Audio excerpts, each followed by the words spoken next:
All right, Shabbos say good morning. Let us begin. We have a beautiful shir ahead of us today. Begin by thanking our sponsors. To thank our Talmud Torah sponsors for the month of Elul, Avram and Shane Kelman, for dedicating all the Sherman drushos this month in honor of the engagement of Yechiel to Alana Falik in memory of their parents, Jerome and Bernice Kelman, Alexander and Federica David Zichron Bracha. To thank Barak, Maya, Sandy Hoffman, Dora Limas, and Avi Malamed for dedicating the Shurim this month in memory of Ruvain ben Emmanuel. To thanks Eliyahu and Sarah Steinberg for dedicating the Shurim this month in the schos of Refuah Shalima for Shulamis Bas Susha. The Daf Yomi shir for dedicating the shir this month in the schos of Refuah Shalima for Yehuda ben Michal. Our week of learning sponsors, Jeff and Karen Cohn, in commemoration of the yahrzeit of Jeff's mother, Eleanor Cohn, Elka Bas Binyamin. Our day of learning sponsors, Sandy Hoffman, in memory of her mother, Mindel Rudman, Braina Mina Bas Baruch, Zichron Livracha, and our Daf Yomi sponsors for today, Daniel and Avigail Chaver, Le'iloi Nishmas Yitzchak ben David Zichron Livracha. We hope that in the merit of our Talmud Torah, all of the neshamas will have an aliyah, the families a nechama, and all those who require a refuah should have one together with Kol Cholei Yisrael. Now, with that, let us begin. We have a lot to do today, Baruch Hashem. Today's daf is Ayin Zayin 77, a really incredible Gemara ahead of us today. We are picking up on Ayin Vav Mabez 76b, and we left off. Let's pick up. So V'i Yohiv. So it's 2, 4, 6, 8, 10, 12, about 30 lines up from the bottom. So remember again, the Gemara, just the general topic we're talking about. We started with the Mishnah, and the Mishnah established the principle that essentially wherever the mum is found, that is where we assume it originated. The Gemara now is bringing in a series of cases that are that are similar to that. The case that we ended off with yesterday is a person who purchases an animal, and after shechting the animal, he discovers that the animal is a treifa. So the question, of course, becomes, when did the animal become a treifa? So we went through a number of different qualities. Again, did the needle pierce both sides of the stomach? Did it scab over? Is there blood? So the Gemara says, "V'iyoiv tabach domi ba'ila suye raya umapik." And ultimately, again, if the butcher already paid for the animal, he paid the owner of the animal for the animal, he has to bring a raya that the animal had a pre-existing treifa condition, and then ultimately, again, he would be able to extract the money from the owner. So the Gemara says, "Va'amai bal behema laisi raya v'nokim." Why don't we say just the opposite, that the owner of the animal should go ahead and bring a raya that the treifa condition only exists, or I should say, came into existence now? He should bring the raya and therefore be able to keep the money. To which the Gemara says, ultimately,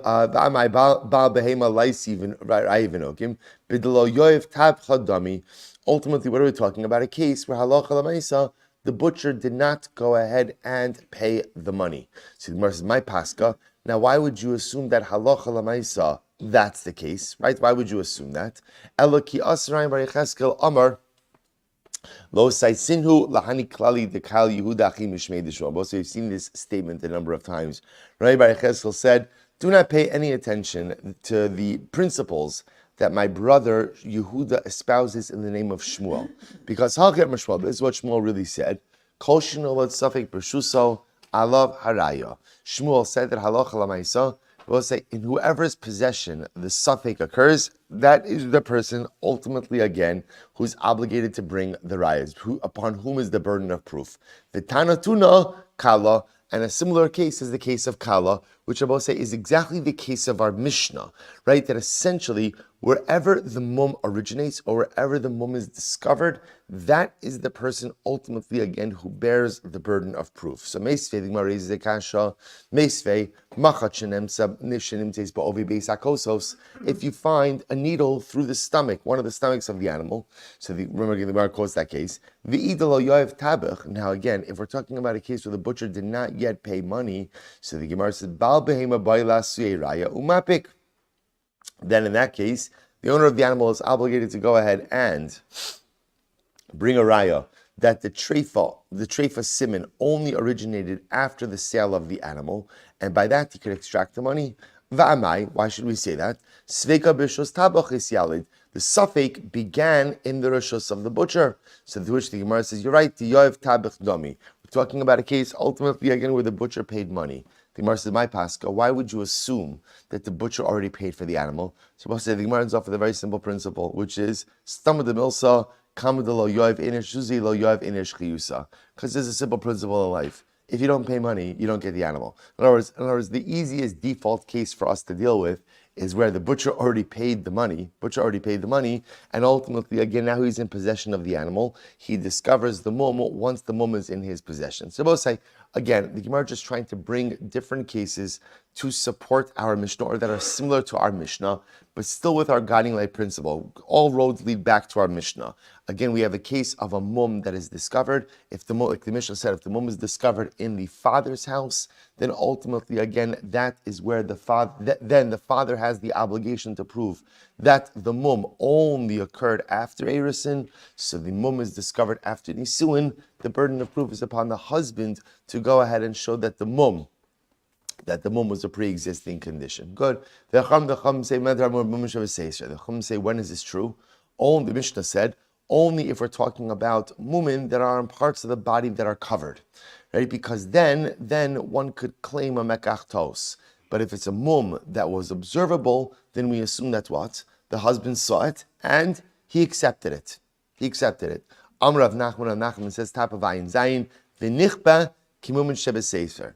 I will say nichba, Rashi says, is holy shemimenu nofel haaretz. We'll say this is top of 77a. So interestingly enough, the Mishnah describing over here seizures. So nichba is often translated as epilepsy. Epilepsy is considered to be a mum shebeseser, a hidden mum. So the Gemara says, Vahani mili, this is only true, dikavia le zman. But I will say, interesting, I don't know, I guess at least in the times of the Gemara, it might have been that there are different forms of epilepsy. Well, there are different forms of epilepsy. But what they're describing over here is that halacha l'maisa, in this situation of epilepsy, the seizures would come at defined intervals. So if a woman has epilepsy in a way that seizures come at defined intervals, there's the possibility that what? That she could go ahead and hide this condition from her chassan. So in a situation like that, epilepsy, even though again it presents with seizures, which are obviously again begalui, can be seen, if she knows that it only occurs at certain times, she could be sure not to be seen by her chassan at those times, and therefore this is called a mum shebeseser, a hidden mum. Avalo kviyale, but ultimately, again, if it's the type of epilepsy that the seizures don't come at particular intervals, but instead, again, come at any time, then it's considered to be a revealed mum, a revealed blemish, and therefore, again, if he married her anyway, that means that's what? That he accepted this mum. Incredible. So we'll see now we're going to turn the tables a little bit. Says the Mishnah, Ha'ish shenol duba mumin. So we'll listen to this. Let's say a man. Now, nol dubo literally means what? Nol dubo literally means developed.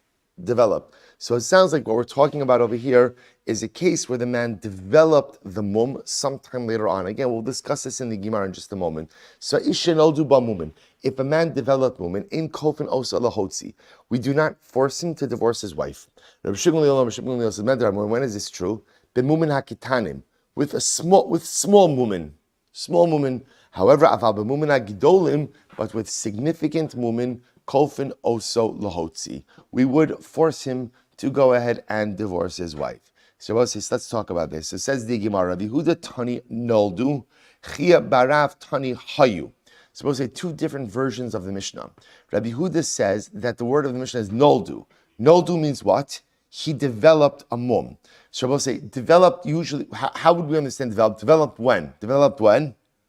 After marriage. In other words, during marriage. During marriage. So this was not a pre-existing condition. Instead, this was something that developed during marriage. Chiya Barav says, no. The word of the Mishnah is hayu. We're talking about a case where the man had the mum. It was a pre-existing condition. So man da'amar noldu kol shekain hayu des kasava v'kibla. So I'll say the opinion who holds, ultimately again noldu, that we're talking about a case of where he developed a mum during marriage. And again, the Mishnah is saying we don't force him to divorce her, would all the more so agree that what? That if he had the mum, if it was a pre-existing condition, we would not force him to divorce her. Why not? Because again, if it was a pre-existing condition, that means she knew about it. If she knew about it and married him anyway, what does that mean? She accepted it. However, man damar hayu aval noldu lo. I will say, but according to the opinion, it says that the Mishnah says hayu, which means it was a pre-existing condition. That's fine. If she knew about it and accepted it, that's one thing.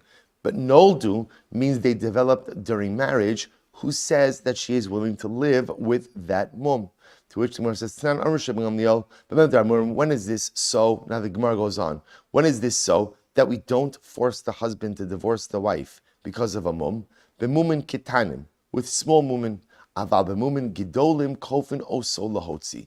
But with significant mumin, we would force the husband to divorce his wife. So b'shlo l'man da'amar noldu. So it's according to the opinion that says the mum developed, meaning post-marriage, then hainu dishaini ben gidol miktanim. I understand the distinction between what we'll call a large mum and a small mum.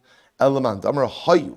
But according to the opinion that says that this was a pre-existing condition, mali gidolim, mali kitanim, hasavra v'kibla. See, if we're talking about a mum that was a pre-existing condition, there's no discussion, big mum, small mum, significant mum, insignificant mum. If it's pre-existing, then what? She knew about it. If she knew about it and she married him, what does that tell us? She accepted it. To which the Gemara says, no. To which the Gemara says, Kisvurihi she'echola lekabel va'achshav ein yechola lekabel.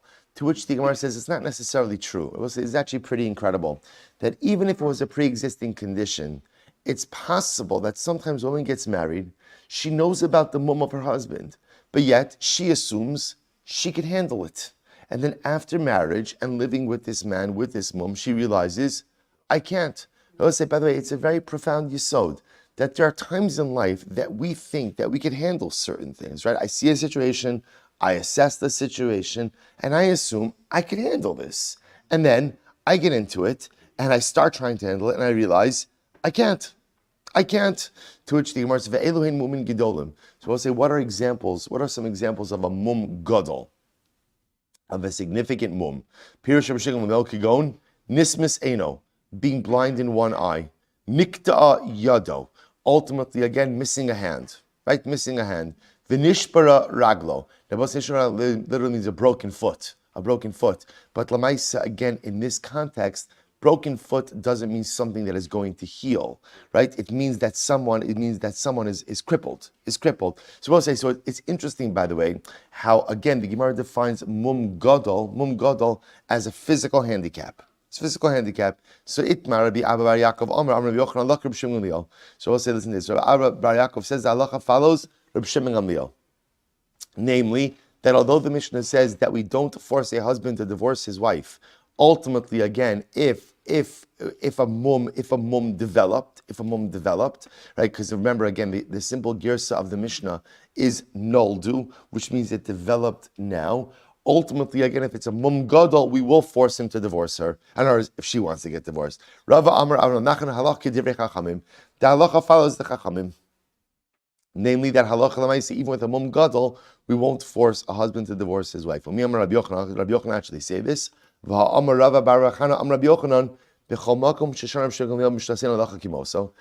it's Rabbi Bar Chana said whenever Rabbi Shimon Gamliel is in our Mishnah, the halacha always follows Rabbi Shimon Gamliel. In which case, Rabbi say halacha l'maisa would seem to be that in a case of mum gadol, we would force the husband to divorce his wife. To which the Gemara says chutz, with the exceptions of arev Tzidon, Beri'ia Achrona. So I'll say these are three cases where the halacha doesn't follow Shalom Li'al.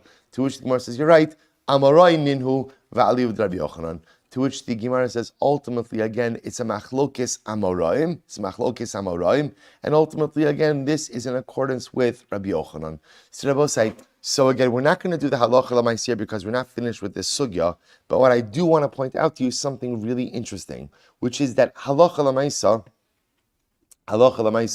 the Gemara, the Mishnah now introduces me to this concept that if certain mumin develop in the husband over the course of marriage, you can't go ahead and force him to divorce his wife based on that. Now again, I will say, if she makes a tanai at the outset, before Erisin, right, the same way that he can make a tanai, right, that hari'at nekudeshes the amanas, whatever, she could also make a tanai. She could also make a condition that I'm getting married. So if she were to make a condition, I'm getting married to on the condition, you don't have a mum, and he does have a mum, then ultimately, again, of course, the marriage won't. But assuming no such condition was made, the Mishnah is introducing us to the idea that we cannot force a husband to divorce his wife because of a mum that develops in him. Now let's further qualify this a little bit. Ve'elu shekofin oso lahotzi. But there are cases, it's interesting. So right after we just say that we don't force a husband to divorce his wife because of a mum, the Mishnah now says we don't force him to divorce his wife in the case of a mum except when we do, right? And when are the cases where we'll force a husband to divorce his wife because of a mum? Here are cases where if a husband has this condition, we will force his wife to divorce. We will force him to divorce his wife. Now, we'll say, just want to point out, what does it mean we force him to divorce his wife? What does that mean? What that means is that Chazal said in certain circumstances, we do not see this marriage as a benefit for the wife. It's a benefit for the wife, right? Therefore, Chazal effectively advocate on her behalf for the dissolution of this marriage. So let's see what are some examples. Here are the cases where because of a certain condition, ultimately Chazal will advocate on behalf of the woman for the dissolution of the marriage. What are they? Mukas shchin, a man who is covered in boils. Mugashrin, Bal Polyphus, a person who suffers from polyphus. We'll see what that means in the Gemara. V'hamekametz, and I will say some of these terms we'll define, we'll have to see what they mean. Mekametz means someone who gathers what we'll see. V'hametzaref nechoshes, one who goes ahead and literally again refines copper. Borsi, a tanner. Now I will say, out of all of these cases, the one I understand is what? A tanner. What's the problem with the tanner? Tanning has a terrible odor. The issue is that a tanner often, again, had that odor. In other words, I guess when you work around that odor all of the time, it seeps into your skin. So the problem is, he was a man who smelled very badly. So a man is a tanner, and ultimately, again, his wife can't handle it. We go ahead and we advocate on her behalf for the dissolution of this marriage. Then I will say, the Mishnah makes an interesting qualification. Bein chayu achlo nisu, bein mishenisu noldu. So we'll say, this is true, by the way, whether these conditions were pre-existing conditions, or whether quote unquote they developed after marriage. Either of us, in other words, we see these as objective circumstances that a regular human being cannot live with. And therefore, again, even if we want to say, but you knew about it, right? Husband says, you knew I was a tanner, right? Or you knew I had boils, or this or that. L'maisa, again, we understand that objectively, even if she thought she could handle it, we understand why objectively now she could claim, I can't handle it, and therefore we advocate on her behalf. V'akulon, Amra B'Mer, Afapi Shehisna Ima, Yecholi Hishetomar Svura Hayisi Shani Yechol Lekabel, Ta'akshav In Yechol Lekabel, and that's what again, as we just mentioned before, even though in all of these cases he said to her, look, I want to be transparent about who I am, and what I do. Right? I have boils, I have polyphus, I'm a gatherer, I work with copper, I'm a tanner. He's putting, right? It's on a shidduch resume. Essentially, right? In other words, he was totally transparent about all of this stuff. Lamaisa, at the end of the day, she could claim, I got it. I'm not claiming you deceived me. I understand that. It's not the shot like I thought you were an accountant and it turns out that you're a tanner. Right? I got it. In other words, I know you were transparent. I thought I could handle it. I can't. So say, yeah, okay, we'll have to go ahead. Say, Mekabela si al karcha. The Chum say, no, listen. if she knew about it, and halacha l'maisa, she said she can handle it, then she said she can handle it. In other words, we'll say, that doesn't mean that she's stuck in the marriage, but in other words, what it means is we're not going to advocate on her behalf for the dissolution of the marriage. So, chutz mi mukashchin, supposed to be the exception of mukashchin, someone who's covered in boils. Mipnei shemasko. So we're going to see, because someone who's covered in boils, we'll say, ultimately physical intimacy becomes impossible, and in fact, interestingly enough, is detrimental to the health of the husband. So in a case like that, where ultimately, again, the condition pretty much just impedes any normative married life, then we'll advocate for her, even though what? She knew about the condition. Story. It's a very interesting case. But say Reuven was married to Rachel, right? So a story that happened in Sidon, and Reuven was a tanner, right? And what happened? Reuven died without children. So now his wife Rachel falls to his brother Shimon for Yibum, and Shimon is also a tanner. Amru Chachamim. Chacham said, Yachol l'hisha tomer la'achicha hayisi l'chol l'kabel u'lecha ein yachol l'kabel. She could say, listen, I was able to stand your brother who was a tanner. I can't stand you who's a tanner. In other words, also what the Gemara is saying is like this, that she could say, listen, Reuven was a tanner, but he had many other redeeming qualities. And therefore, again, I was able to go ahead and deal with the fact that he had this odor. You, brother Shimon, you're a nice guy, but I don't see the same qualities in you, and therefore, again, even though you have the same profession as my husband, I don't think I could do yibum because of your profession. And ultimately, again, we would accept that claim, and therefore force Shimon to go ahead and do chalitza. In other words, what the Mishnah is introducing us is, just because a woman accepted one husband as a tanner doesn't automatically mean that she'll accept any husband as a tanner. Okay, incredible. Says the Gemara, my Baal Polifos. What is Baal Polifos, right? Remember again, one of the conditions that the Mishnah said that could trigger a divorce, that we would force him to divorce his wife, is if he has Polifos. What's Polifos? So listen to this. Literally an odor of the nose. His nose omits some type of odor. Chronic bad breath. Ravasi masni. Ravasi is just the opposite. Umanach simna, he gave it a way to remember it. Shmuel pasik pume mikule pirkin. That Shmuel is constantly giving opinions throughout the Mishnah. Therefore, Shmuel is the one who said that it's bad breath. So it's come denominator between nose odor and bad breath. Again, these are true, right? These are chronic conditions that ultimately, again, impede a husband and wife from coming close to each other. So ultimately, again, it's pretty difficult to have a normative marriage in a situation like this. Gatherer of what? This is someone who goes ahead and collects dog excrement. Now, I'll say this is interesting. Rashi says, Lo yadati matzorech ba. So Rashi says, I don't know why someone would do this, right? But we'll say, look at this, very interesting. But he writes over here, Aval ba'Ashkenaz, in Ashkenaz in Germany, it's always the yakas, right? Listen to this, Aval Ashkenaz, Ra'isi sheshar b'am ha'begadim lifnei kovson yoma yomam. This is fascinating. Apparently, they used to use dog excrement as some type of detergent, which is quite fascinating. He says, I saw in Ashkenaz that they would let the clothing sit in it for a day or two before laundry. I guess if you let your clothing sit in it, whatever stains you did have on it no longer matter, right? So again, it must be dried out or whatever. However they used it.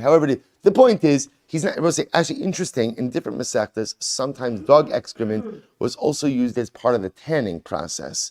Okay. In any event, the point is, there's a reason for it, but this is his occupation. So therefore, again, such an occupation could be grounds ultimately again to trigger the divorce. So we'll say yet elsewhere the Brisa says mekamitz is a tanner. But according to that, the Mishnah is problematic because what does the Mishnah say? So both say in our Mishnah, it states both mekamitz and bursi and tanner, which would indicate us that they're not the same thing. So bishlama mas nisan lo kashya kamba borsi gadol kamba borsi katan. Maybe the Mishnah is making a difference between different kinds of tanners, right? There are, I guess, full-time tanners and part-time tanners. So the Mishnah is coming to issue that whether he's a full-time tanner or a part-time tanner, that could trigger a divorce. Allah Yehuda Kasha, but according to Yehuda, what does he do with this? To which the Gemara says, right, Tanaihi, it's machlokes tanoim as to how to go ahead and define mekametz. The Sanya, mekametz zebursi. So again, we learned in our Brisa, mekametz, that's a tanner. Veish omrim, Zamakamitz Savas Kalavim. Or others say, no, it's one who goes ahead and collects dog excrement. Okay, so I'll say, whether it's a tanner or whether it's collecting dog excrement, the point is it's the type of profession where even if she knew about it ahead of time and she thought, I could handle this, if she turns around and says, I can't, we allow that to trigger the divorce, or we advocate for divorce on her behalf. So we'll say, my mitzarif nechoshes. What does it mean ultimately, again, that someone refines copper? Rav Ashi Amar Chashli Dudi. Rav Ashi says, Machashlin umaradadin nechoshes v'osei menu yoros umasriyachu. It's one Rabbi say who hammers out copper. So apparently hammering out copper, like a tanner, has a terrible, terrible odor. And so that odor ultimately impacts the person who's doing this work. It means someone who mines copper. We'll say either way, the idea over here is the same, which is it has to do with the odor. So Tanya Kaval say that's part of Rabbi Rechana. Ezu mitzarif. What's mitzarif? Someone who mines copper. Amarav. Okay, so we'll say that's all these cases. Amarav. If a man says to his wife, ultimately, again, I'm not going to feed you, I'm not going to support you, in that case, we force him to divorce her and pay her ksuva. You're not going to feed your wife, you're not going to support your wife, you're not a husband. Okay, so divorce her and pay her ksuva. Elazar came along and said over this ruling in front of Shmuel. Shmuel said, Ach suha sa'ari le'elazar. So go ahead and feed barley to Elazar. Now, we'll say, saying go feed barley to someone was an insult, right? Barley is animal food. So we'll say, by the way, this is a good one. If you ever want to insult someone and they don't even know, all right, what you say, yeah, why don't you go have some barley? Right? So the Daf Yomi guys will chuckle and the person might not know what you're talking about. So we'll say, so again, he said, go feed barley to Elazar. What are you talking about over here? Again, instead of forcing him to divorce his wife, force him to what? To support her. Force him to do good. Force him to make good on this. Rav said you can't do that. Ein adam dar im nachash bekafifa. You can't live with a snake in a basket, which we'll say is the expression for a chazal, which is an incredible idea. You can't build a marriage with unpredictable people. Right? We'll say it's an incredibly important yesod. Right? Predictability is almost like a sense of consistency and continuity is necessary for a marriage. So if this is the kind of guy who says to his wife, I'm not feeding you, I'm not supporting you. So great, you force him to support. You can't build a marriage with a person like this. You can't live in the basket with a snake. When Rabbi Zera came, he found Rabbi Yafis who was sitting and said over the name of Rabbi Yochanan, about this matter, they gave Elazar to eat barley in Bavel. Okay, we'll say first the widest line. We only force a husband to divorce his wife in a situation where he's married to someone who is puzzle. When I said this in front of Shmuel, for example, Kigon, Amar lekoin gadol, Grusha v'chalutz lekoin hedyot, Mamzeres u'nesin lebas Yisrael, bas Yisrael u'nesin u'lemamzer. We'll say, when do we force divorce? When it's a legal marriage. Right, the Kohen Gadol is married to a widow. Right, the regular Kohen is married to a divorcee. A Yisrael marries a mamzeres. Those are illegal marriages, and that's what forces a divorce. Aval. Nasa isha v'sha ima eser shana v'lo yolda. Now we'll say, let's say a man is married to a woman and they haven't had children for 10 years. So ein kofin oso. In that case, we do not force him to divorce her. And I will say, we've seen this before. What's the novelty in that? Even though a man has an obligation to pay Rivia. And Chazal say that if you live with a woman for 10 years and you don't have children, mitzvah legarsha v'lisa acheres, it is a mitzvah to divorce or marry someone else so you can have children. The Gemara says, we don't force divorce in a case like that. We only force divorce where the marriage represents active isser, active prohibition. in a case where marriage is not allowing for opportunity to perform a mitzvah, ultimately, again, we will not force divorce.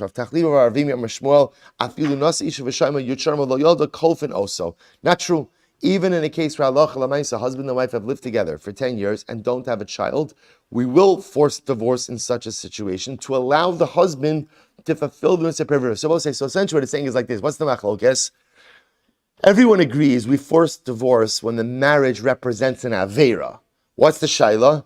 Do we force divorce where the marriage stands in your way of the performance of a mitzvah? So one opinion says no, second opinion says yes. So Tanan, Elu Shekov, and also the Hotzi, we'll say, but look at our Mishnah. Our Mishnah says, when do we force divorce? Mukashchin, Bal Polifos, Bishon Ravasi.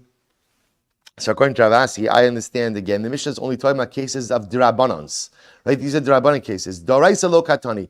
The Mishnah doesn't include a case where what? Where the couple has lived together for 10 years, they don't have children. Of course we force divorce in a case like that, so the husband could fulfill the mitzvah daraisa, or for that matter again, even in Isuri daraisa. So El Rav Tachlifa Baravdimi, Lisni Nase Isha V'Shayim Asar Shanim. So I'll say, according to Rav Tachlifa Baravdimi, why doesn't the Mishnah also include the case of where Allah Lamaisa? So again, according to the first opinion, the Mishnah is only talking about the Rabbanons. It's not including any daraisa cases.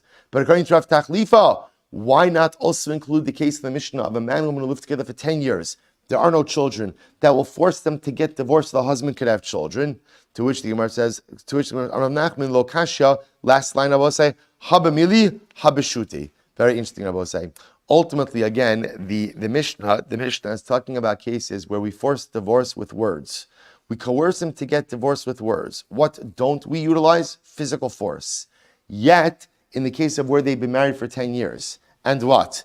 And there are no children, in that case, I would say we would use force. Shuti literally means a rod. Look at Rashi. Last Rashi. Habamili. Apir v'rivya b'mili miasrinon. B'shute lo radina le. Ava hanach b'shute nami radina le shi efshal lekabel. So I'll say, so I'm sorry, just the opposite. The cases in the Mishnah is where we'll force divorce even with physical force. Even with physical force. B'shuti.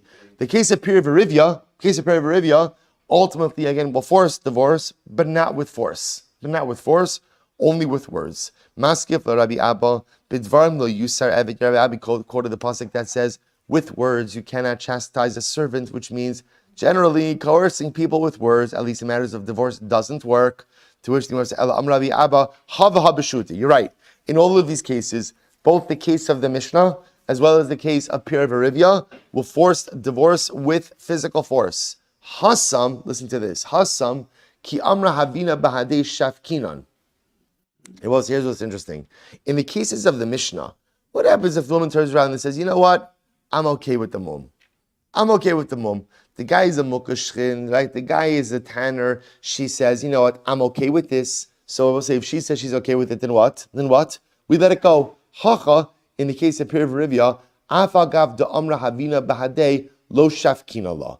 Ultimately, again, but in the case of Pir v'Rivya, even if she says, I'm okay with this, we don't allow the marriage to continue. Why? Because that marriage stands in the way of his fulfillment of Pir v'Rivya.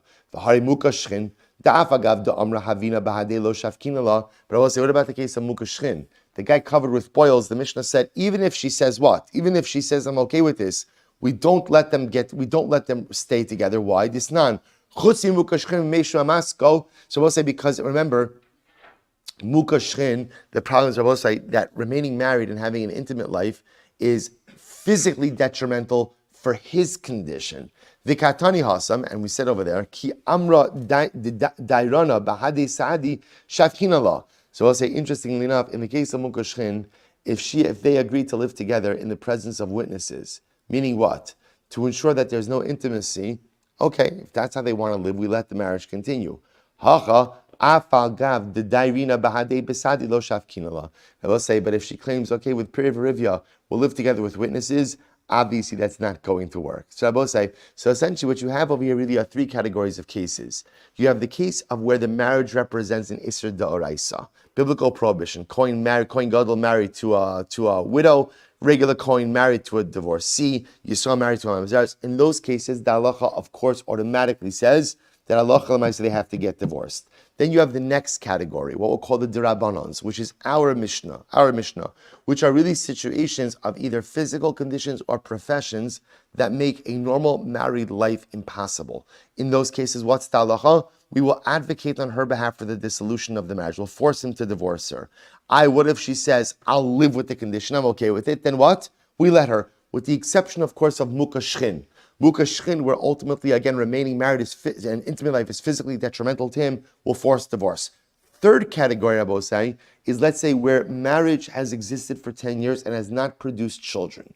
So now we assume at this point, this marriage is not going to result in Pir V'Rivia. Say here, the marriage doesn't represent an Isser. What does the marriage represent?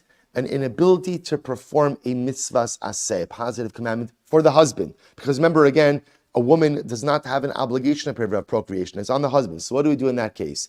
So we'll say here there are two schools of thought. Right? One school of thought is that halacha l'maisa, we force divorce. We force divorce because this marriage is standing in the way of the husband's fulfillment of a mitzvah aseh. Second opinion is, look, if they want to stay married, they'll stay married. I will say, how do we pass it in this case? It's very interesting. The Shulchan Aruch says, contemporarily, in marriages which we know are not going to produce children, halacha doesn't intervene. If this is what the couple wants, and this is, we do not, the same way, by the way, we'll say, remember again, back in Yavamis, the Gemara said that if a young man is going to marry a much, much older woman, in a way that halacha l'maisa, they're not going to have children, the Gemara says we don't let them get married. The Shulchan Aruch says, today, we don't intervene in such unions. See, even though if there's a marriage that either we know from the outset is not going to produce children, or the couple's been married for 10 years and they haven't had children, the Shulchan Aruch paskins, we do not intervene in marriages like this. Tanya, Amar Rabbi Yossi, Sachli Zakin Echame Anshe Yushalayim. Shabbos say, listen to this. So Rabbi Yossi said, an old man from Jerusalem, one of the old men of Jerusalem told me the following. Listen to this fascinating Gemara. There are 24 different types of boil conditions. That's the right word. Right? 24 different types of boils, mukashchin, of being afflicted with boils. The kulan amru chachamim, tashmish kasha, and I will say all of these physical conditions are aggravated by tashmish. Right? By tashmish, by relations. Ubali ra'as and kasha mikulan. I will say the hardest form of mukashchin, the most intense form, ultimately again is ba'ale ra'asan. Ra'asan. Ra'asan, that was the condition. So the Gemara says, Mimai Havi, how do you get ra'asan? Where does that come from? As well as it's fascinating. The Sanya, Hekiz dam v'shimish, if a person does bloodletting and then has relations immediately afterwards, Havi lo banin viskin, he will have weak children. Hekiz v'shnei v'shim, if both husband and wife did bloodletting and then had relations, Havi lo banim ba'ali ra'asan, they will have children afflicted by ra'asan. So Amra Papa, this is only true if you don't eat anything after bloodletting. Aval tam midi less lanba, but if you eat something after bloodletting and then have relations, the children will be okay. So the Gemara says, "My simane." We'll say, what are the symptoms of ra'asan? Right? What are the symptoms? We'll say, so it's interesting. Even though the Gemara is grouping this together with muki shchin, being afflicted with boils, we're going to see ra'asan. Ra'asan doesn't necessarily just present with boils. How does ra'asan present? This is fascinating. Dalfon ene, teary eyes, vidaivi nechure, a dripping nose, va'isila rere mipume, and ultimately again drooling. So teary eyes, runny nose, and drooling. So the Gemara says, "V'rami didaive iluye," and there are flies constantly around him. Omayasuse. So I will say, how do you go at how do you cure ra'asan? Then I will say, I want to point out that if you look at Rashi's on both sides of this Gemara. Look at Rashi on the right side for just a moment. Rashi identifies something amazing. Bali ra'asan sheret yeshlo b'mocho. We'll say, what does it mean, sheret yeshlo b'mocho? Rashi identifies ra'asan as a parasite. It's some type of parasite which embeds itself on the membrane on the brain. So we'll say, so incredible. So that's how they're identifying it. So how do you cure it? I will say, get ready for this. I want to point out, do not try this at home. Right? Again, remember, whenever you see Talmudic medicine, this is not uniquely Jewish. This was the conventionally held opinions. So listen to this. Rabbi, what should you do? Pila veludna. Go ahead and take pennyroyal, wormwood, Girda da'agoza, the bark of a nut tree, of a walnut tree. The girda da'ashpa, the shavings of a hide. The kalil malka, take a lily flower. Umaschala didikla sumka, and take the husks of dates, dark dates. The shalak lu b'hadiyada, they cook all of these things together. Uma'ayli leila beisa de shisha, take it into a house of marble. Never say the chaput or vilo, if you can't find a house of marble, vilo ikabisa de shisha, ma'ilila lebeisa de shev velivni aricha, take it to a house whose walls are 7.5 bricks thick. The idea, Rabbi say over here is, you need to apply this remedy in a place where there is no breeze. There is no breeze. And what should you do? Pour 300 cups of this concoction on the head of the afflicted patient, until the top of the scalp becomes soft. Open up the scalp. Then Abba says, now when you open up the scalp, you're going to expose the parasite. When you expose the parasite, then what happens? Bring 4 leaves. So we'll say, and put each leg, the parasite has 4 legs, put each leg on one of the leaves, one at a time. We'll say the idea is you have to remove the parasite very gently, because otherwise Rashi says what happens? It will embed itself on the brain and kill the patient. Then pick up the parasite with tongs, the kalila, and burn it.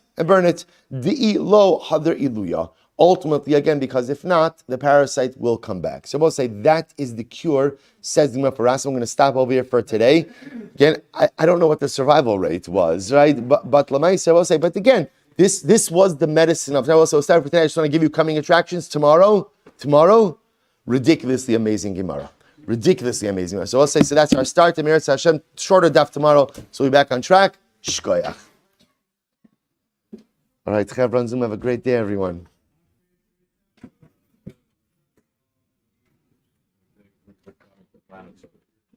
Shana Tova, good. Ksiva Chasim Tova.